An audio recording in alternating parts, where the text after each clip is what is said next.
नमस्कार। प्रयास के ऑनलाइन प्लेटफॉर्म पे आपका स्वागत है। और आज आपका जो स्टेट लेवल का प्री एग्ज़ाम था आपका थर्ड ग्रेड की एग्ज़ाम से पहले, उसमें एसएसटी का पेपर सॉल्यूशन है। उसमें पॉलिटिकल के जो प्रश्न है उनको हम थोड़ा देखते हैं। सबसे पहले आपके सामने प्रश्न है, स्क्रीन पे देखो। निम्न में से प्रधानमंत्रियों में से राज्यसभा यानी ऐसा कौन सा प्रधानमंत्री है जो राज्यसभा की सदस्यता लेकर प्रधानमंत्री बने, तो उनकी कहां कहां से वो सदस्य थे। आपको एक तरफ क्या है, प्रधानमंत्री का नाम है। देखो ये चार प्रधानमंत्री ऐसे हैं जो प्रधानमंत्री बनते समय राज्यसभा के सांसद थे। ठीक है, तो ये कहां से किस राज्य से नेतृत्व करते थे, ये प्रश्न है। तो इंदिरा गांधी जो है, सही कूट। आपको देखो इसमें क्या पूछा, सही कूट नहीं है। इंदिरा गांधी है वो राज्यसभा सदस्य थी उत्तर प्रदेश से, बिल्कुल ठीक बात है। एच.डी. देवेगौड़ा ये बाद में बने थे, जब प्रधानमंत्री बने तब तो ये राज्य विधानसभा के सदस्य थे। बाद में इन्होंने कर्नाटक से राज्यसभा की सदस्यता प्राप्त की थी, बिल्कुल ठीक है। आई के गुजराल पंजाब, ये गलत। आई के गुजराल कहां से थे, बिहार से थे। ठीक है। और मनमोहन सिंह जब प्रधानमंत्री थे, दो बार बने थे, दोनों बार वो किसका नेतृत्व करते थे, असम का।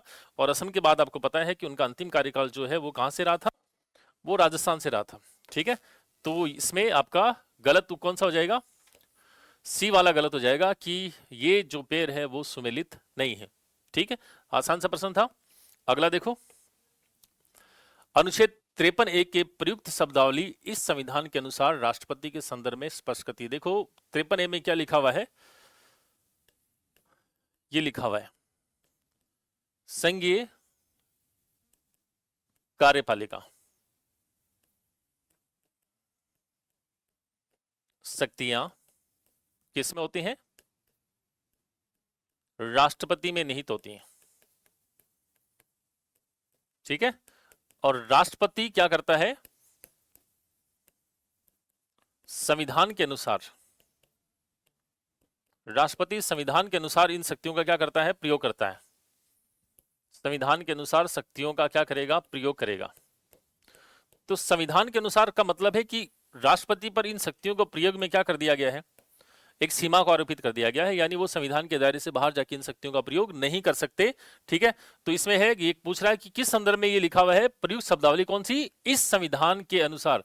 तो इसमें राष्ट्रपति का अधिकार नहीं, बिल्कुल अधिकार से जुड़ी कोई बात नहीं है, राष्ट्रपति की शक्तियों से जुड़ी कोई बात नहीं है, ना ही राष्ट्रपति के उत्तरदायित्वों से, बल्कि किससे, राष्ट्रपति की शक्ति की सीमाएं हैं। यानी आपने एक बाउंड्री, एक बैरियर लगा दिया है। राष्ट्रपति कार्यपालिका शक्तियों का प्रयोग संविधान की सीमाओं के भीतर रहते हुए करेगा, उनसे बाहर जाके शक्तियों का प्रयोग नहीं कर सकते। ठीक है, तो इसमें राइट आंसर कौन सा हो गया आपका, डी हो गया। नेक्स्ट देखो, नीति निर्देशक तत्वों से संबंधित कौन से अनुच्छेद शिक्षा से संबंधित है। ये अपना बहुत अच्छी तरह डिस्कस किया हुआ प्रश्न है कि संविधान के भाग 4 जो है, भाग 4 में 36 से 51 तक डायरेक्टिव प्रिंसिपल्स हैं। ठीक है, और इनमें आर्टिकल 41 जो कह रहा है वो किससे जुड़ा हुआ है, शिक्षा से जुड़ा हुआ है, काम से जुड़ा हुआ है। ठीक है, बेकारी, बुढ़ापा, बीमारी, निशक्तता और अभाव में लोक सहायता प्रदान करेगा। हमें बात करनी है केवल शिक्षा की, तो 41 शिक्षा से जुड़ा हुआ, बिल्कुल ठीक है। 45 भी किससे जुड़ा हुआ है, निःशुल्क और अनिवार्य शिक्षा से। और 46 में क्या लिखा हुआ है कि राज्य एससी और एसटी के कौन से हितों को, शैक्षणिक व आर्थिक हितों को प्रोत्साहन करने का काम करेगा। ठीक है, तो शैक्षणिक हित की बात कर रहा है तो ये भी किससे जुड़ा हुआ है, शिक्षा से। तो इसमें बिल्कुल राइट आंसर ये है 41, 45 और 46, ये 3 आर्टिकल हैं जिनका संबंध भाग 4 में किससे जुड़ा हुआ है, शिक्षा से जुड़ा हुआ है। ठीक है, चलिए नेक्स्ट देखो,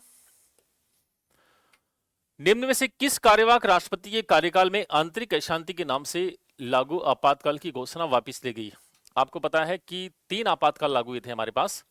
पहला लागू हुआ था 26 अक्टूबर 1962 से 10 जनवरी 1968 तक। ठीक है, दूसरा आपातकाल जो लागू हुआ था वो हुआ था 3 दिसंबर 1971 से। ठीक है, और समाप्ति इसकी तीसरे के साथ ही होती है। और तीसरे की बात कर रहा है तो तीसरा आपातकाल लागू हुआ था 25 जून 1975 से, और ये दोनों साथ समाप्त होते हैं कब, 21 मार्च 1977। अब देखो प्रश्न आधा तो आपके लिए इसलिए आसान कर दिया है कि कौन से कार्यवाहक राष्ट्रपति, तो उस समय हमें पता है कि जब आपातकाल लागू हुआ तब राष्ट्रपति थे फखरुद्दीन अली अहमद। तीसरे आपातकाल की घोषणा करने वाले राष्ट्रपति कौन थे? फखरुद्दीन अली अहमद। उसके बाद 77 में फखरुद्दीन की क्या हो जाती है? मौत हो जाती है। और जब राष्ट्रपति का पद रिक्त होता है तो उपराष्ट्रपति कार्यवाहक राष्ट्रपति की भूमिका में काम करता है। उस समय उपराष्ट्रपति थे बीडी जत्ती, ठीक है। और बीडी जत्ती ने कार्यवाहक राष्ट्रपति का रोल किया और उन्हीं के कार्यकाल में आपातकाल की उद्घोषणा को क्या किया गया? वापस लिया गया। तो इसका राइट आंसर कौन सा हो जाएगा? बीडी जत्ती वो कार्यवाहक राष्ट्रपति थे जिनके कार्यकाल में आंतरिक अशांति के नाम पर लागू की आपातकाल की उद्घोषणा को वापस लेने का काम किया गया। तो राइट आंसर क्या होगा? बीडी जत्ती। अगला देखिए, निम्न में से कौन सी समिति चुनाव सुधार से संबंधित है? ठीक है, संबंधित नहीं है तो आपको नहीं देखना है। देखिए, तारकुंडे समिति बिल्कुल चुनाव सुधार से जुड़ी समिति थी। दिनेश गोस्वामी, इसका गठन तो विशेषता वही चुनाव सुधार के लिए था। और संथानम समिति जो है वो एक चल में भ्रष्टाचार के लिए, भ्रष्टाचार रोकने के लिए गठित की गई थी। और भ्रष्टाचार में इसमें यह भी बात की कि चुनाव में धन बल का प्रयोग किया जाता है तो चुनावी प्रक्रिया में भी धन बल रोका जाए, तो ये भी एक तरह से चुनाव सुधार था। एमएम पुंछी समिति जो है वो एक तरह से गठन जो है वो किसके लिए हुआ था? केंद्र और राज्य के संबंधों की समीक्षा के लिए। तो ये चुनाव सुधार से संबंधित समिति नहीं है। बाकी तीनों समितियां जो है वो किससे जुड़ी हैं? चुनाव सुधार से जुड़ी हैं। नेक्स्ट देखिए, किस संविधान संशोधन के तहत विधानमंडलों के निम्न सदनों में महिलाओं के लिए 1/3 सीटों के आरक्षण का प्रावधान किया गया है? ये हमने बहुत अच्छी तरह पढ़ा था कि 2023 में एक संसद ने बिल पारित किया था। कौन सा? नारी शक्ति वंदन अधिनियम 2023, ठीक है। और इसमें कहा गया था कि भारत के निम्न सदनों में, अब निम्न सदन का मतलब अगर केंद्र में निम्न सदन की बात करें तो केंद्र में निम्न सदन कौन सा होगा? लोकसभा। और राज्य में अगर बात करूं निम्न सदन की तो राज्य में कौन सा होगा? विधानसभा। इनमें महिलाओं के लिए 1/3 सीटें आरक्षित की जाएंगी, ठीक है। यानी उच्च सदन में महिला आरक्षण की कोई प्रावधान, कोई व्यवस्था नहीं की गई है। केवल किसकी बात कर रहा है? निम्न सदनों की बात कर रहा है। और इसके लिए संविधान में संशोधन किया गया था। कौन सा? 106वां संविधान संशोधन। तो आपको यही पूछ रहा है कि 101/3 सीटें रिजर्व करने के लिए कौन से संविधान संशोधन का प्रावधान किया गया? तो कौन सा हो जाएगा? 106वां संविधान संशोधन। नेक्स्ट देखो, भारत का संविधान निम्न में से किस संप्रभुता पर आधारित है? क्या वैधानिक संप्रभुता है, क्या राजनीतिक संप्रभुता है, क्या लोकप्रिय संप्रभुता है? और तो आपको ये ध्यान होना चाहिए कि लोकतांत्रिक प्रक्रिया जो है वो हमेशा ही जनता की सहमति पर आधारित होती है, तो इसको बोलते हैं लोकप्रिय संप्रभुता, ठीक है। तो भारतीय संप्रभुता भी कौन सी संप्रभुता है? लोकप्रिय संप्रभुता है। नेक्स्ट देखो, हाँ अगला प्रश्न देखिए, निम्न में से किस विद्वान ने भारत के संविधान के भाग 3 और भाग 4 को संविधान की अंतरात्मा कहा है? ठीक, तो देखो बात हुई थी कि प्रस्तावना आत्मा है, ये किसने कहा है? ठाकुरदास भार्गव ने।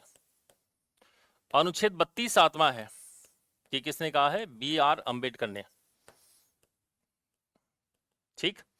और भाग 3 और भाग 4 अंतरात्मा है, ये कहने वाले कौन है? ग्रेनविल ऑस्टिन है, ठीक है। तो इसका राइट आंसर क्या हो जाएगा? ग्रेनविल ऑस्टिन हो जाएगा, ठीक। और अब नेक्स्ट देखिए, अनुच्छेद 25 के उपबंधित धर्म की स्वतंत्रता में से किसके अधीन है? यानी आर्टिकल 25 में अंतःकरण की आजादी है और अंतःकरण की आजादी पर नियंत्रण स्थापित किए गए। अब कौन से नियंत्रण स्थापित किए गए हैं? तो इसके लिए लोक व्यवस्था, यानी अंतःकरण की आजादी है, धर्म का प्रचार करने की छूट है, प्रचार करने की छूट है, सारी छूटें हैं, लेकिन आपको ध्यान रखना पड़ेगा कि वो लोक व्यवस्था में बाधक नहीं होनी चाहिए, वो सदाचार की विपरीत नहीं होनी चाहिए और वह स्वास्थ्य पर गलत प्रभाव डालने वाली नहीं होनी चाहिए। तो आर्टिकल 25 और 26 में ये तीनों नियंत्रण स्थापित हैं। तो कौन कौन सा होगा? 1, 2 और 3, तीनों नियम स्थापित हैं, ठीक है। नेक्स्ट देखिए, निम्न से किस अनुच्छेद के उल्लंघन को संविधान में अपराध माना गया है? तो देखो पहले है क्या, अनुच्छेद 17 में क्या है? अस्पृश्यता निषेध, ठीक। और अस्पृश्यता को निषेध करने के लिए भारतीय संसद ने क्या किया था? अस्पृश्यता अपराध अधिनियम 1955 पारित किया था, यानी ये दंडनीय अपराध बना दिया था। आर्टिकल 21 जो है वो है जीवन का अधिकार, राइट टू लाइफ या प्राणों की सुरक्षा, ठीक है। और प्राण और दैहिक स्वतंत्रता में दंड की व्यवस्था नहीं है। अनुच्छेद 23 मानव दुर्व्यापार ह्यूमन ट्रैफिकिंग, बाल श्रम और बेगार निषेध है, इसके लिए भी दंड का प्रावधान है। तो केवल कौन सा है, 1 और 3, इनका उल्लंघन होने पर क्या दिया जा सकता है, दंड दिया जा सकता है। बाकी due process establish by law article 21 में है, विधि द्वारा स्थापित प्रक्रिया को छोड़कर आपको कोई नुकसान नहीं पहुंचाएगा। ठीक है, नेक्स्ट देखिए, निम्न से कौन सा कथन संविधान सभा की प्रारूप समिति के संदर्भ में सही नहीं है। ड्राफ्टिंग कमेटी के बारे में कुछ बातें हैं, इनमें से कौन सी बात सही नहीं है आपको ये देखना है। प्रारूप समिति में कुल 7 सदस्य थे, बिल्कुल ठीक बात है। चेयरमैन डॉक्टर भीमराव अम्बेडकर थे और उनके अलावा 6 और सदस्य थे, तो टोटल सदस्य कितने थे, 7। संविधान सभा ने डॉक्टर अम्बेडकर को प्रारूप समिति का सभापति निर्वाचित नहीं किया था, ये गलत। एन माधवराव और टीटी कृष्णमाचारी प्रारूप समिति के नामजद सदस्य थे, बिल्कुल ठीक है।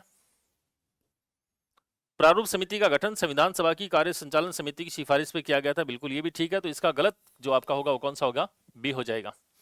अगला देखिए, संविधान के अनुच्छेद 100 की क्लोज नंबर 3 के उपबंधों के तहत किसी सदन की गणपूर्ति के लिए, तो 100 में जो है वो गणपूर्ति आती है संसद के सदनों की, यानी किसकी, लोकसभा की और राज्यसभा की। ठीक है, तो गणपूर्ति कुल संख्या का कितना भाग होता है, सदन के कुल संख्या का सदस्यों का 1/10 भाग, सदन के उपस्थित, ये हो गया ना सीधा, कुल सदस्य संख्या का 1/10 ये गणपूर्ति मानी जाएगी। और मैंने अनुमानित बताई थी कि लोकसभा में ये लगभग होती है आपकी 55 सदस्य और राज्यसभा में ये लगभग होती है कितनी, 25 सदस्य, यानी 545 का आप कर लें कितना, 1/10, और 245 का कर लें 1/10, तो लगभग इतने सदस्य आते हैं। नेक्स्ट देखिए, पंचायती राज की शक्तियों का उल्लेख संविधान के कौन से अनुच्छेद में किया गया है। शक्तियां यानी पंचायती राज की शक्तियां आप संविधान की 11 अनुच्छेद में 29 विषयों का उल्लेख किया गया, और उन 29 विषयों का उल्लेख जो है वो आर्टिकल 243(6) में पंचायती राज द्वारा संपन्न किया जाता है। ठीक है, तो शक्तियों का उल्लेख किसमें होगा, शक्ति दायित्वों का उल्लेख है आर्टिकल 243(6) में। संविधान के किस अनुच्छेद में न्यायालय द्वारा दंड का प्रावधान किया गया है, तो ये देखो आपको सबको देख लो, 127 में जो है वो तो है किसके बारे में, तदर्थ न्यायाधीशों के बारे में। 126 में जो है वो SLP आती है, स्पेशल लीव पिटीशन। 32 जो है वो जुड़ा हुआ है संवैधानिक उपचार के अधिकार के साथ, और 129 जो है वो हमने बात की थी किसका था, अभिलेख न्यायालय। और अभिलेख न्यायालय का मतलब कोर्ट जो है वो एक रिकॉर्ड कोर्ट है, और उसके पूर्व के फैसले भविष्य में साक्ष्य के रूप में क्या किए जाते हैं, स्वीकार किए जाते हैं। ठीक है, इसलिए अगर कोई इनकी अनुपालना नहीं करता है तो उसको कंटेम्प्ट ऑफ कोर्ट यानी न्यायालय की अवमानना का दोषी मानकर दंडित किया जाता है। तो दंड का प्रावधान कौन से में हो गया, 129 में हो गया। ठीक, नेक्स्ट देखिए, जिला योजना समिति में कुल 25 सदस्य होते हैं, बिल्कुल ठीक बात है, जिनमें से 20 निर्वाचित और 5 पदेन सदस्य होते हैं, ये भी ठीक बात है। निम्न में से कौन पदेन सदस्य नहीं होता, जिले का जिला कलेक्टर योजना समिति का पदेन सदस्य होता है, बिल्कुल ठीक है। उप जिला कलेक्टर नहीं होता है, सीईओ जिला परिषद होता है, और एडिशनल सीईओ जिला परिषद भी उसका पदेन सदस्य होता है। तो इसका आपका आंसर क्या हो जाएगा कि उप जिला कलेक्टर है वो जिला योजना समिति जिसका उल्लेख आर्टिकल 243(j)(d) में किया गया है, उसके तहत उसका पदेन सदस्य नहीं होता है। तो देखिए, हड़प्पा सभ्यता से संबंधित पहला क्वेश्चन दे रखा है, और ध्यान रखना हर टॉपिक से एक ही क्वेश्चन आपको मेंस के पेपर में देखने को मिलने वाला है। तो एक तरफ स्थल दे रखे हैं, दूसरा कि वो किस राज्य में स्थित है। तो पहला है नागेश्वर, तो नागेश्वर सौराष्ट्र में है, सौराष्ट्र गुजरात कच्छ के रण में है। तो इसका मतलब 3 है, तो 3 से पकड़ लो, तो 3 2 जगह से है, तो आगे और बढ़ना पड़ेगा। आलमगीरपुर, तो आपको पता है कि आलमगीरपुर जो है यूपी में है, मेरठ के अंदर हिंडन नदी के किनारे है, और हड़प्पा सभ्यता का पूर्व का अंतिम स्थल माना जाता है। जबकि नागेश्वर की आप बात करते हैं तो गुजरात के कच्छ के रण में है, भारतीय सीमा में पश्चिम दिशा का अंतिम हड़प्पा स्थल माना जाता है। तो अब एक कहाँ है, एक यहाँ है, तो अब ये आपका क्वेश्चन सॉल्व हो गया है। अगर अगले ऑप्शन आपको नहीं आ रहे हैं तो भी, कालीबंगा आपको पता ही है राजस्थान में है, गग्गर के किनारे। राखीगढ़ी हरियाणा का स्थल माना जाता है, और ये संपूर्ण हड़प्पा सभ्यता का सबसे बड़ा आज तक का ज्ञात स्थल है राखीगढ़ी। तो इसका पहला आंसर ही सही है। नेक्स्ट देखिए, पृथ्वीराज तृतीय के समकालीन कन्नौज का कौन सा शासक जो उसके साथ कटुतापूर्ण या तनावपूर्ण संबंध रहे? तो विग्रहराज की बात करें तो ये तो चौहान शासक खुद है ही। परमर्दी देव जो है चंदेल शासक है। कौन है? चंदेल शासक है। भीम द्वितीय की बात करो तो ये चालुक्य शासक है गुजरात का। जबकि जयचंद गढ़वाल जो है वो कन्नौज का शासक, जो संयोगिता के पिता माने जाते हैं। इन्होंने तराइन के युद्ध के अंदर, द्वितीय युद्ध में गौरी का सहयोग किया था और पृथ्वीराज तृतीय को पराजित किया था। तो ये साम्राज्य विस्तार को लेकर तथा संयोगिता वाले विवाद को लेकर पृथ्वीराज थर्ड के साथ हमेशा इसके संबंध तनावपूर्ण रहे। तो इसका सही आंसर है जयचंद गढ़वाल। नेक्स्ट क्वेश्चन है, विंध्याचल पर्वत के कारण कौन सा महाजनपद दो भागों में विभाजित था? तो विंध्याचल मतलब मालवा की बात हो रही है। तो मालवा इसका मतलब अवंती महाजनपद है, अर्थात उज्जैन और महिष्मती इसकी दो राजधानियां रही है। चेदी ये सुक्तिमती इसकी राजधानी रही, बुंदेलखंड वाला इलाका। अंग की राजधानी क्या रही? चंपा रही। वर्तमान का भागलपुर और बिहार जो है ये इसकी क्षेत्र है वर्तमान में।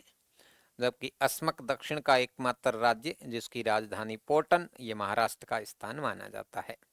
तो इसका सही आंसर क्या हो गया? अवंती। अगला क्वेश्चन देखिए, निम्नलिखित में से कौन सा पूर्ण रूप से सफेद संगमरमर से निर्मित मकबरा है? बहुत इंपॉर्टेंट क्वेश्चन है, ध्यान रखना है। तो एतमादोला का मकबरा जो है भारत में मुगल काल में बनने वाला पहला पूर्ण रूप से संगमरमर से निर्मित मकबरा है, सफेद संगमरमर से बना हुआ है। ताजमहल भी सफेद संगमरमर से ही बना हुआ है, लेकिन ये एतमादोला के मकबरे के बाद में बना। और एतमादोला का मकबरा जहांगीर के काल में बनाया गया। नूरजहां जो जहांगीर की पत्नी है उसके पिता थे गयास बेग, गयास बेग की याद में बनाया गया।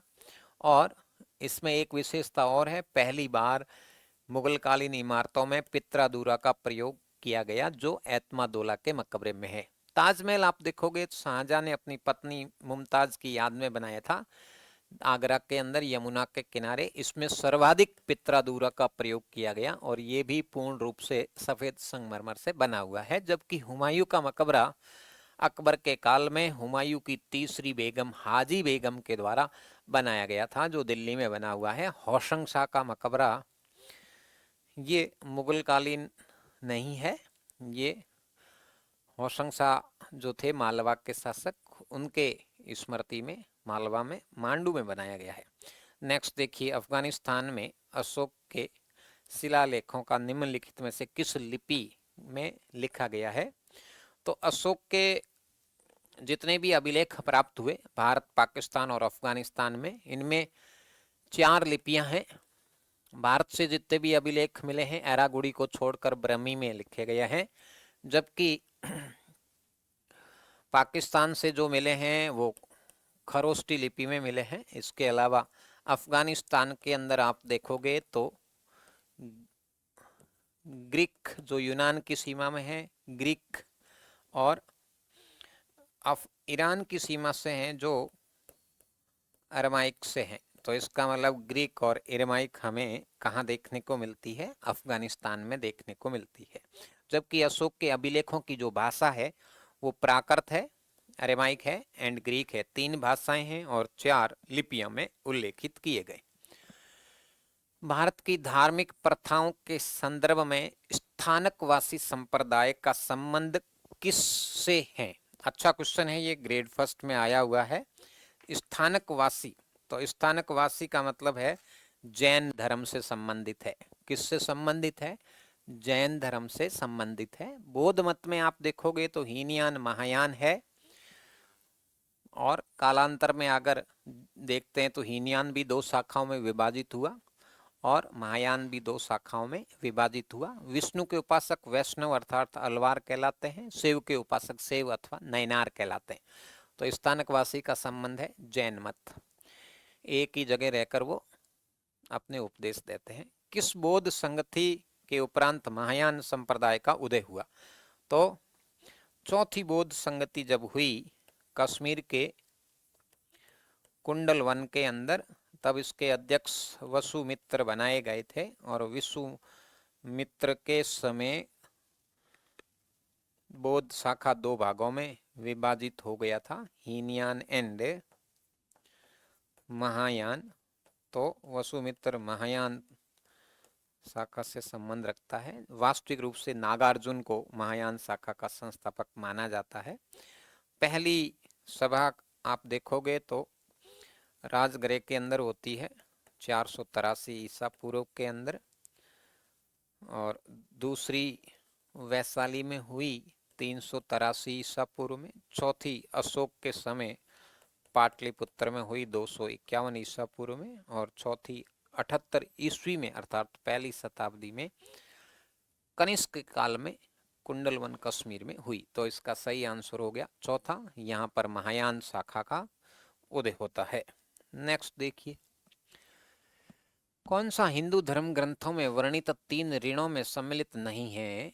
तो आप देखते हैं उत्तर वैदिक काल के अंदर ऋण व्यवस्था का प्रचलन होता है और ऋण 3 माने गए हैं। तिर ऋण अर्थात सामाजिक और धार्मिक जो कर्ज है उससे मुक्ति प्राप्त करने के लिए 3 ऋण है। सबसे पहले पितर ऋण है पुत्र प्राप्ति के लिए, फिर देव ऋण है देवताओं के प्रति अपना कर्तव्य, फिर है ऋषि अर्थात गुरुओं के प्रति अपना कर्तव्य, जबकि मातर ऋण नाम का कोई ऋण नहीं होता है। तो ये मातर ऋण इसमें सम्मिलित नहीं है। दिल्ली सुल्तानों के शासनकाल में बंदगान ए खास किसे निर्दिष्ट करता है? तो बंदगान ए खास की यदि हम बात करें तो ये डाक विभाग से संबंधित है। सॉरी, दीवान एक शाही गुलाम से संबंधित है। किससे है? शाही गुलाम से संबंधित है। तो बंदगान विभाग की स्थापना की थी अलग अलग शासकों के काल के अंदर। विशेष रूप से आप फिरोज शाह तुगलक के समय देखोगे दीवान बंदगान विभाग की स्थापना की गई थी, जिसमें 1,80,000 गुलाम रखे गए थे। ठीक है ना। तो बंदगान एक खास का मतलब है गुलाम विभाग। अगर इससे पहले अपन बात करते हैं तो गुलाम वंश के संस्थापक जो कुतुबुद्दीन ऐबक और उसके उत्तराधिकारी इल्तुतमिश थे, तो इल्तुतमिश ने चालीसा दल की स्थापना करी थी। उसका ही विकसित रूप था ये शाही गुलाम विभाग या बंदगान एक खास विभाग। नेक्स्ट देखिए, अकबर की राजपूत नीति के विषय में कौन सा तथ्य सही है? पहला स्टेटमेंट है खिराज स्वरूप केंद्रीय शासन को कुछ धनराशि दी जाती थी। बिल्कुल सही है। राजपूत शासक जो थे खराज के रूप में केंद्र सरकार को कुछ धनराशि देते थे। खिराज जो है सीधा अधीनस्थ राजाओं से मुगल शासक या दिल्ली के शासक वसूलते थे। दूसरा है बाह्य नीति एवं युद्ध नीति केंद्रीय शासन को समर्पित कर देते थे। बिल्कुल ये भी कथन सत्य है। राज्य का शासन या उसका प्रतिनिधि केंद्र में व्यक्तिगत रूप से उपस्थित रहते थे। बिल्कुल सही है।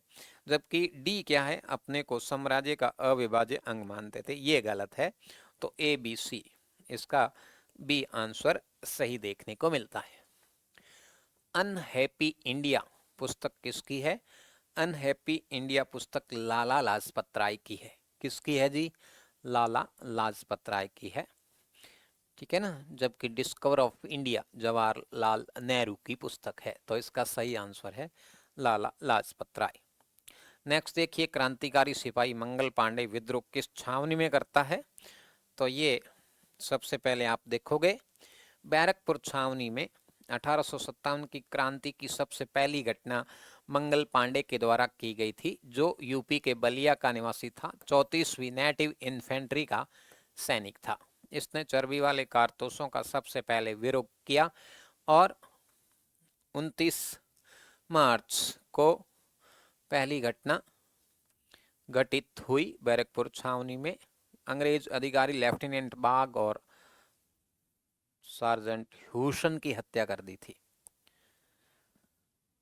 नेक्स्ट क्वेश्चन देखिए, भारत छोड़ो आंदोलन किसकी प्रतिक्रिया के प्रारंभ में किया गया?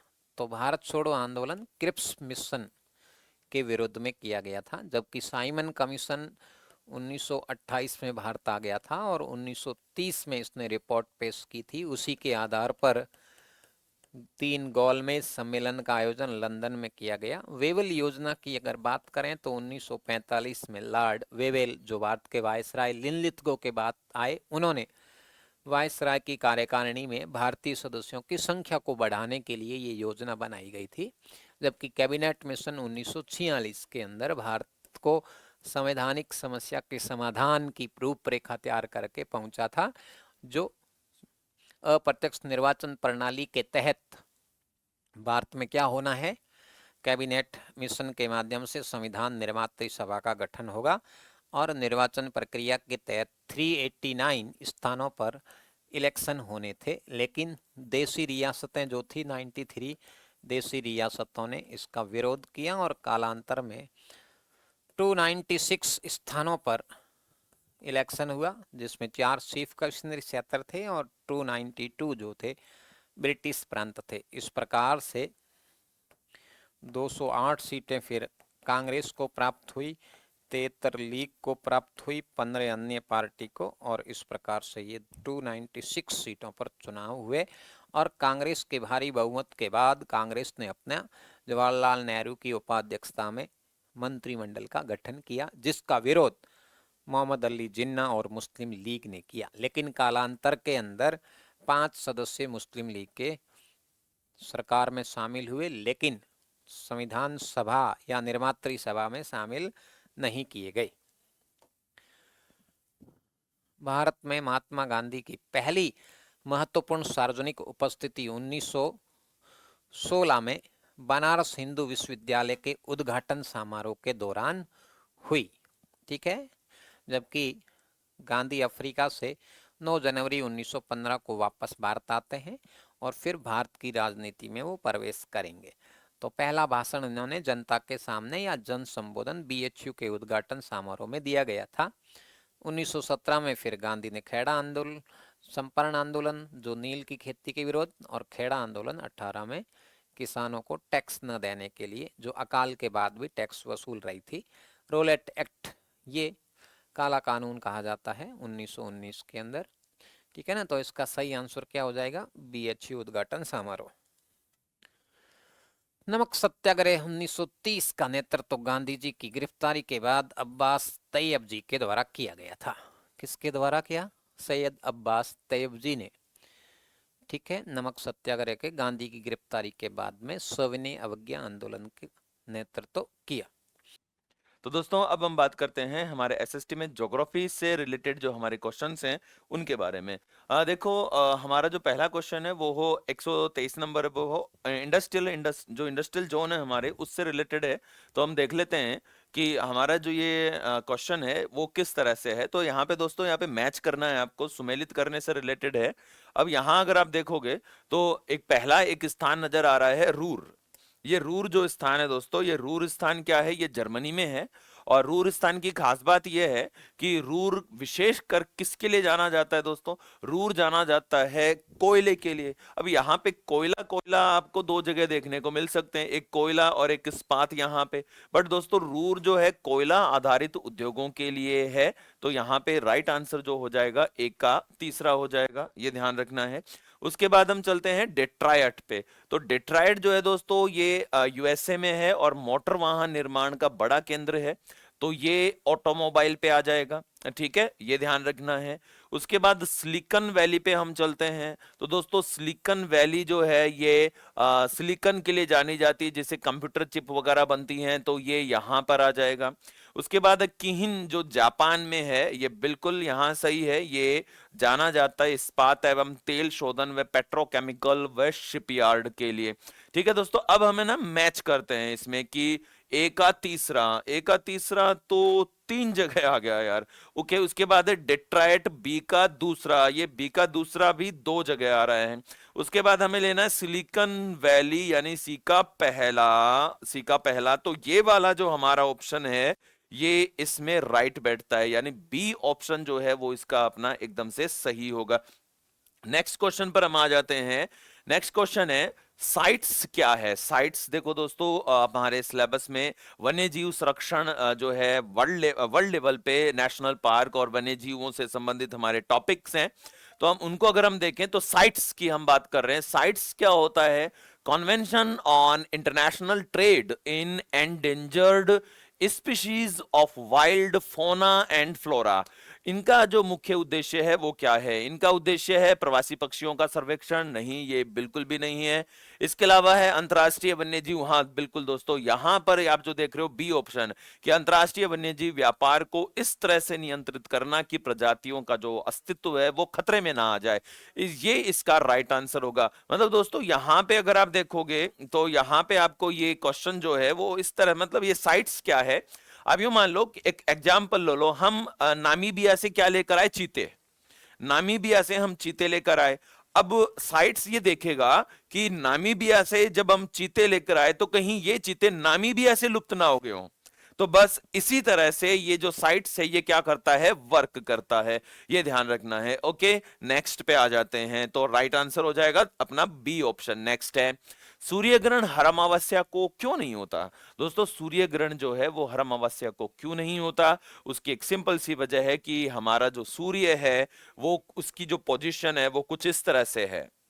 सूर्य की क्या, हमारी चंद्रमा की, ये हमारी अर्थ मान लेते हैं, ठीक है, और ये हमारी अर्थ की कक्षा है, ये हमारी अर्थ की कक्षा है, ठीक है। यहां हमारी पृथ्वी सूर्य के सापेक्ष 66.5 डिग्री झुकी हुई है।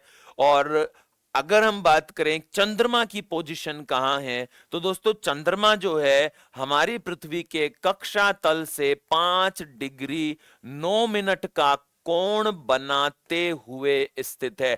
यानी हमारा जो चंद्रमा है वो यहां पर है 5 डिग्री 9 मिनट का कोण बनाते हुए। और 5 डिग्री 9 मिनट का कोण बनाने की स्थिति में चंद्रमा जब कभी सूर्य पृथ्वी का चक्कर लगाते हुए इसके कक्षा तल में यहां पर आ जाता है, तो यहां पर आने के बाद ही क्या होंगे? ग्रहण होंगे। एक वर्ष में मैक्सिमम 7 बार और एक वर्ष में कम से कम 2 बार सूर्य पृथ्वी की कक्षा में स्थापित, यानी इस कक्षा तल पर आता है यहां पर, ठीक है। तो ध्यान रखना। तो क्वेश्चन अगर पूछे कि एक वर्ष में कम से कम कितने ग्रहण होंगे, तो हम कहेंगे कि एक वर्ष में कम से कम 2 ग्रहण होंगे। और कहा जाए कि एक वर्ष में अधिकतम कितने हो सकते हैं, तो आपको बताना है एक वर्ष में 7 हो सकते हैं। ओके, तो अब यहां ये इसका आंसर हो जाएगा कि चंद्रमा की जो कक्षा है वो क्रांति वृत्त तल से 5 डिग्री झुकी हुई है, ये ध्यान रखना है। नेक्स्ट आ जाते हैं। अब हमें मैच करना है सूची 1 को सूची 2 से। तो पहला हम ऑप्शन देखें, ट्रोपोस्फेयर। ट्रोपोस्फेयर हम बोलते हैं शोभ मंडल को, ट्रोपोस्फेयर हम कहते हैं शोभ मंडल। अब दोस्तों यहां देखना है हमें शोभ मंडल की क्या खास बात है।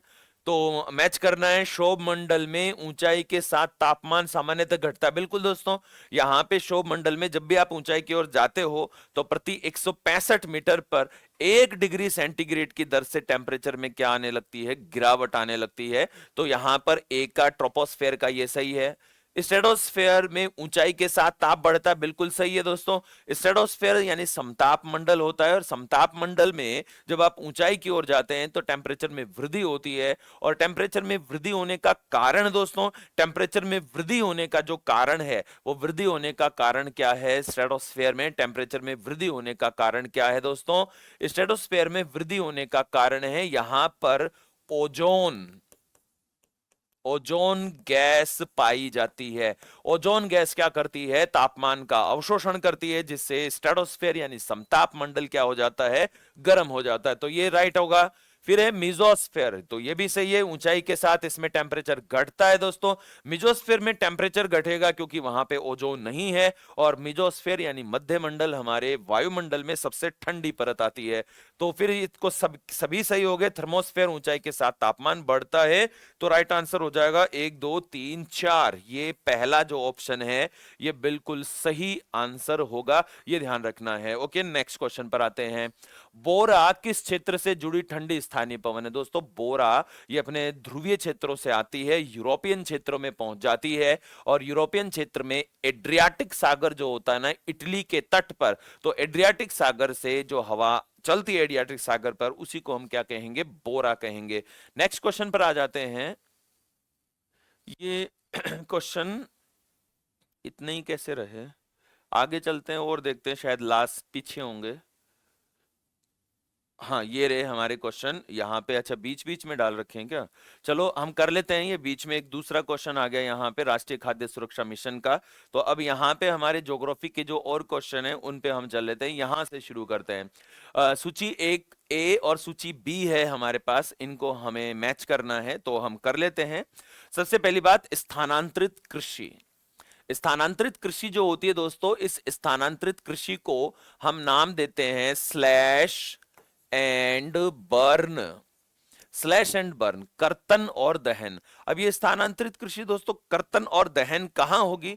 कर्तन दहन जो स्थानांतरित कृषि है, ये आपको कहां, जहां घने पेड़ होंगे। अब घने पेड़ वाला जो क्षेत्र है वो ये रहा, क्योंकि आपको पेड़ काटने पड़ेंगे, तो ए का हो गया पहला।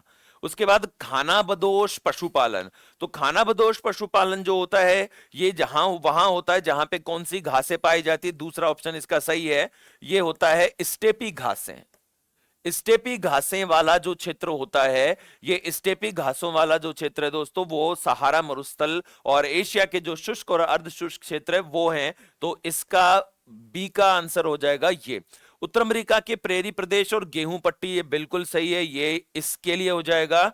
और मानसून एशिया व अधिक जन घनत्व वाली, तो ये हो जाएगा, बिल्कुल सही है। तो इसमें तो कंटिन्यू ही सही हो गए, तो मैच हो गया 1 2 3 4। दोस्तों क्वेश्चन का जो स्टैंडर्ड है बहुत अच्छा है। क्वेश्चन मैंने इजी रखे हैं, लेकिन क्वेश्चन का जो तरीका, पूछने का तरीका है, वो मैंने अच्छे से रखा है, ताकि आप आगे जो आपकी मेन एग्जाम है उसमें अपना दिमाग और अपनी थिंकिंग पावर को बढ़ा पाओ।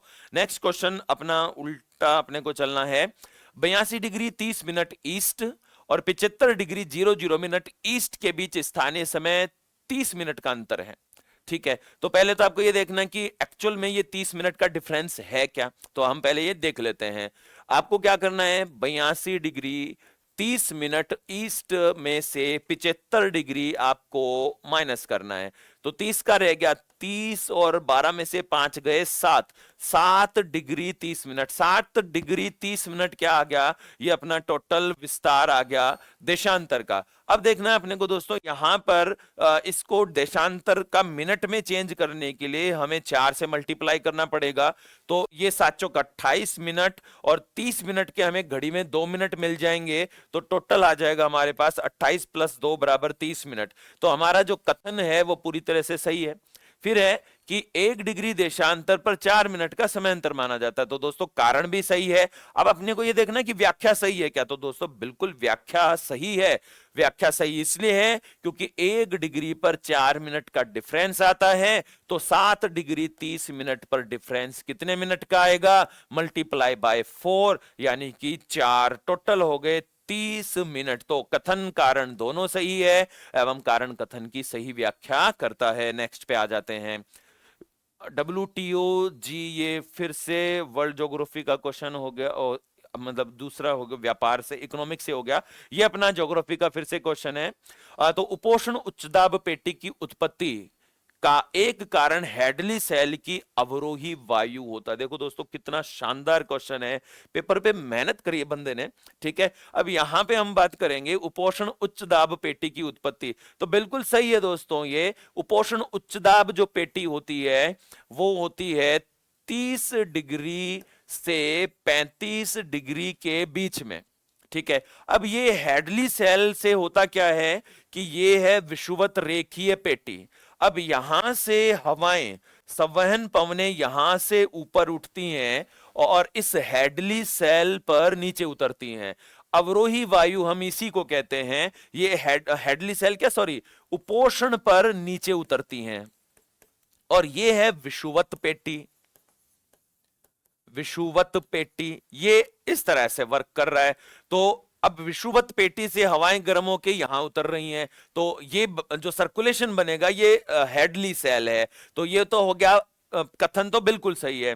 फिर है नेक्स्ट, अवरोही वायु एडियाबेटिक रूप से गर्म होकर आर्द्रता घटाती है, इसलिए शुष्कता या मरुस्थलीयता की प्रवृत्ति बढ़ती है। बिल्कुल सही है दोस्तों, कारण भी सही है। बट अब अपने को यह देखना है यहां पे, क्या इनकी व्याख्या सही है क्या, व्याख्या सही है क्या। तो हम ये देख रहे हैं कि हमारी जो उपोष्ण उच्च दाब पेटी है उसके निर्माण के पीछे ये अवरोही हवा है। ओके, ठीक है, तो अब लेकिन अगर यहां कारण ये दिया हुआ होता, ध्यान से देखना, अगर कारण ये दिया हुआ होता कि भूमध्य रेखा से संवहन पवनें उत्पन्न होकर हेडली सेल का निर्माण करती हैं, तब कारण सही होता और व्याख्या भी सही होती। तो ये कारण तो सही है, पर याद रखिए कि व्याख्या सही नहीं है, ठीक है। तो ये याद रखना, तो ए आर दोनों सही हैं, पर ये सही व्याख्या नहीं है। नेक्स्ट क्वेश्चन पर हम आ जाते हैं। पृथ्वी की गतियों के निम्नलिखित प्रभाव हो सकते हैं, ठीक है। तो हमें दोस्तों यहां पे चूज करना पड़ेगा कि इतने सारे हैं, इनमें से कौन सा हो सकता है। दिन रात की तात्कालिक व्याख्या पृथ्वी के घूर्णन से होती है, बिल्कुल सही है, दिन रात पृथ्वी की घूर्णन गति से बनते हैं। दूसरा है ऋतुओं की प्रमुख व्याख्या अक्षीय झुकाव और परिक्रमण से होती है, यह भी बिल्कुल सही है। यदि पृथ्वी का अक्षीय झुकाव 0 हो जाए तो भी ऋतुएं वर्तमान जैसी ही रहेंगी, तो भी ऋतुएं वर्तमान जैसी, हाँ बिल्कुल सही है। वर्तमान जैसी का मतलब ये नहीं है कि आज जो हम फील कर रहे हैं, वर्तमान जैसी का मतलब है कि जिस स्थिति में आप हैं और अगर वो सीधी कर दें तो वैसी की वैसी ही, तो ये भी सही है। दूसरा, पृथ्वी की कक्षा का दीर्घ वृत्ताकार होना ऋतुओं का एकमात्र कारण, ये गलत है दोस्तों। तो राइट आंसर हो जाएगा इसमें 1 2 3, यानी कि चौथा ऑप्शन इसका राइट आंसर हो जाएगा। ओके, नेक्स्ट क्वेश्चन पर आ जाते। महासागरीय धाराओं के संदर्भ में सत्य कथन बताना है आपको। गर्म जल धाराएं तटीय क्षेत्रों में तापमान व नमी बढ़ाकर वर्षा की संभावना बढ़ाती है। बिल्कुल दोस्तों, हमने ऑफलाइन क्लास में हमने बात करी है कि जहां कहीं भी गर्म जल धाराएं पहुंचती हैं वहां पर बारिश होती है, और जहां कहीं भी ठंडी जल धाराएं पहुंचती हैं वहां पर शुष्कता के कारण क्या निर्मित हो जाता है, मरुस्थल। तो ये सही है। दूसरा, ठंडी जल धाराएं गर्म जल धाराएं मिलकर कई तटों पर स्थिरता धुंध जैसी स्थितियां बढ़ाती है। बिल्कुल दोस्तों, जहां भी ठंडी और गर्म जल धाराएं मिलती हैं वहां पर तापमान विलोमता उत्पन्न होती है। इसका बेस्ट एग्जाम्पल है new found land. New found land दोस्तों, ये न्यू फाउंड लैंड जो है कनाडा पर है, कनाडा के पूर्व में है, और यहां पर दो जलधाराएं गल्फ स्ट्रीम तथा लेब्राडोर आपस में टकराती हैं और इससे यहां पे घना कोहरा उत्पन्न होता है। तो ये दूसरा भी सही है। तीसरे पे आ जाते हैं। महासागरीय धाराओं की उत्पत्ति में पृथ्वी की घूर्णन गति का योगदान नहीं होता। नहीं दोस्तों, ये तो गलत है। अपनी पृथ्वी की घूर्णन गति से एक जल धारा उत्पन्न होती है जिसको हम बोलते हैं प्रति विषुवत रेखीय धारा, तो ये यहां पे गलत हो जाता है। दूसरा, धाराओं की दिशाओं में कोरियोलिस का भी योगदान हो सकता है, तो ये भी सही है। तो अब राइट आंसर होगा 1 2 4, ये अपने को ढूंढना है, तो ये रहा चौथा ऑप्शन 1 2 4, ये ध्यान रखना है। नेक्स्ट पे आ जाते हैं। नेक्स्ट क्वेश्चन है कोरियोलिस पवन विचलन के संदर्भ में सत्य कथन बताना है दोस्तों। कोरियोलिस प्रभाव भूमध्य रेखा पर शून्य माना जाता। बिल्कुल, कोरियोलिस मतलब घूर्णन बल भूमध्य रेखा पर लगभग शून्य और ध्रुवों पर सबसे ज्यादा, ठीक है। कोरियोलिस प्रभाव ध्रुवों के पास अधिकतम होता है, बिल्कुल सही है, तो ये भी राइट है। कोरियोलिस प्रभाव के कारण उत्तर गोलार्ध में गतिमान वस्तु दाईं ओर विचलित होती है, बिल्कुल सही है। कोरियोलिस प्रभाव का पवन से कोई संबंध नहीं है, तो यह कथन गलत है। कोरियोलिस प्रभाव का पवनों से संबंध है। कोरियोलिस प्रभाव के कारण जो घूर्णन बल पैदा होता है, तो फेरेल के नियम के अनुसार कोरियोलिस बल के कारण हवाएं उत्तर गोलार्ध में दाईं और दक्षिण गोलार्ध में बाईं ओर घूम जाती हैं, तो यहां पे ये रॉन्ग हो जाएगा। तो राइट आंसर होगा 1 2 3, यानी पहला। ओके, नेक्स्ट पे आ जाते हैं। वायुमंडलीय त्रिकोशीय मॉडल में लगभग 30 डिग्री अक्षांश के पास नीचे उतरती वायु किस सामान्य विशेषता से जुड़ी हुई मानी जाती है। देखो कितना शानदार बट कितना इजी लेकिन घुमाया हुआ क्वेश्चन। अगर मैं इसको सीधा बोल देता तो आप तो तुरंत इसका आंसर दे देते, बट इसी क्वेश्चन को थोड़ा सा घुमाया है और फिर अपन ने देखा है। तो देखो, जब 30 डिग्री अक्षांशों के पास हवा नीचे उतरती है तो यहां पर क्या निर्मित करती है, हाई प्रेशर, उच्च दाब, और उच्च दाब जब निर्मित होगा तो उच्च दाब से यहां क्या बनेंगे, प्रति चक्रवात। प्रति चक्रवात, अब यहां पे प्रति चक्रवात बनेंगे तो प्रति चक्रवात के कारण यहां पे क्या पैदा होगी, शुष्कता। तो देखो यहां पे मानसून वर्षा नहीं हो सकती, चक्रवात नहीं आएंगे, यहां प्रति चक्रवात आते हैं। राइट आंसर ये होगा, है ना, बी ऑप्शन, ये ध्यान रखना है। नेक्स्ट पे आ जाते हैं। निप टाइड यानी कि निम्न ज्वार के लिए क्या कथन सही है वो चुनना है। सूर्य चंद्रमा पृथ्वी एक सीध में होते हैं, नहीं दोस्तों, जब सूर्य चंद्रमा पृथ्वी एक सीध में होते हैं तब तो हाई टाइड यानी कि स्प्रिंग टाइड आता है, तो ये नहीं, गलत, ये गलत होगा। सूर्य चंद्रमा का प्रभाव एक दूसरे को अधिकतम बढ़ाता है, नहीं दोस्तों, ये जो स्थिति है ये भी सिजगी की स्थिति है, ये भी सिजगी की स्थिति है, तो ये भी नहीं होगा। प्रथम व तृतीय चतुर्थांश के आसपास, बिल्कुल दोस्तों ये सही होगा, है ना, राइट आंसर होगा तृतीय, यानी इसको हम बोलते हैं क्वार्टर मून। तो क्वार्टर मून के समय क्या होता है, सूर्य चंद्रमा पृथ्वी 90 डिग्री का एंगल बनाते हैं और इस वजह से ज्वार जो होते हैं वो निम्न होते हैं और इसको हम निप टाइड कहते हैं, तो ये सी राइट होगा। नेक्स्ट आ जाता है, टैगा या बोरियल वनस्पति का सर्वाधिक विशिष्ट स्वरूप किस जलवायु से जुड़ा हुआ है। तो दोस्तों ये तो हम जानते हैं, उपध्रुवीय या शीतोष्ण जलवायु होती है। टैगा कौन से वन होते हैं दोस्तों, ये कोणधारी जो वन होते हैं इनको हम टैगा कहते हैं, ये ध्यान रखना है, ठीक है। नेक्स्ट पे आ जाते हैं, प्लांटेशन एग्रीकल्चर के बारे में सही। प्लांटेशन एग्रीकल्चर ये होता है बागाती कृषि, बागाती कृषि। अब इसमें अपने को सही कथन चुनना है। ये मुख्यतः आत्मनिर्भर छोटे खेतों पर विविध फसलों की कृषि, नहीं दोस्तों, छोटे खेतों पर ये प्लांटेशन नहीं होती। प्लांटेशन के लिए आपको विस्तृत एरिया चाहिए, अधिक पैसा चाहिए, अधिक संसाधन चाहिए, और यहां पे आप व्यापारिक कृषि बोएंगे। छोटे खेत होते हैं वहां पे लोग जिसको बोलते हैं जीविकोपार्जन के लिए खेती करते हैं, तो ये रॉन्ग होगा। ये एक बड़े एस्टेट, हाँ, नाम जब आता है बड़े स्टेट तो सही है, जिसमें एक या दो नकदी फसल होगी और निर्यात उन्मुख उत्पादन होगा, बिल्कुल सही है, ये होता है प्लांटेशन के लिए। तो देखो नंबर 128 का क्वेश्चन है, वेरी इंपॉर्टेंट है। हाल ही चर्चा में रहे वीबी जी राम जी बिल के संबंध में सत्य कथन छांटना है। क्या छांटना है, सत्य कथन छांटना है कि कौन सा सत्य है। तो यहाँ आगे ऑप्शन दे रखे हैं। पहला है, इसके अंतर्गत 125 दिन 125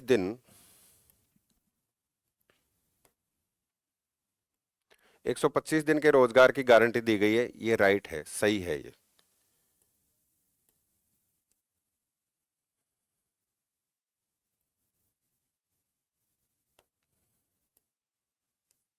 राइट है। इसका पूरा नाम ये पूछा जा सकता है, सभी जो ऑप्शन में है ये क्वेश्चन भी बनते हैं।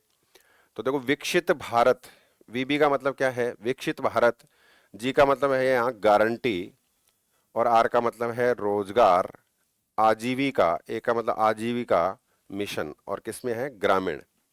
तो ये भी राइट है। ये बिल शिवराज सिंह चौहान जो कृषि मंत्री हैं वर्तमान में, के द्वारा लोकसभा में 16 दिसंबर को पेश किया गया, ये भी राइट है। पूर्वोत्तर भारत में भुगतान का दायित्व केंद्र व राज्य सरकार का 90:10 है, यानी 90% खर्चा कौन उठाएगा, केंद्र सरकार, और 10 राज्य सरकार, ये भी राइट है। संपूर्ण भारत में भुगतान का हिस्सा 100:0 यानी 100 का 100% केंद्र देगा, तो ये ऑप्शन आपका गलत हो जाता है।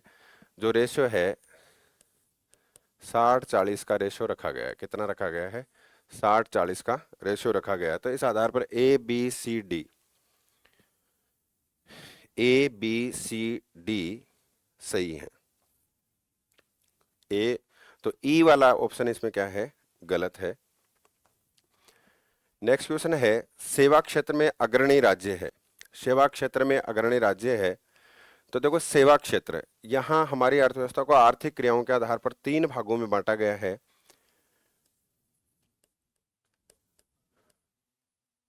कृषि क्षेत्र,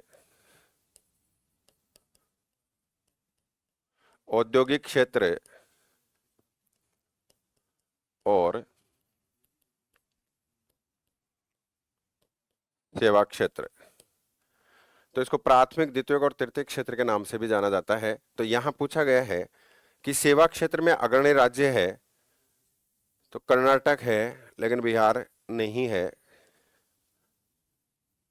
महाराष्ट्र है, बिहार नहीं है, यहाँ बिहार और उत्तराखंड नहीं है, इसका मतलब राइट है।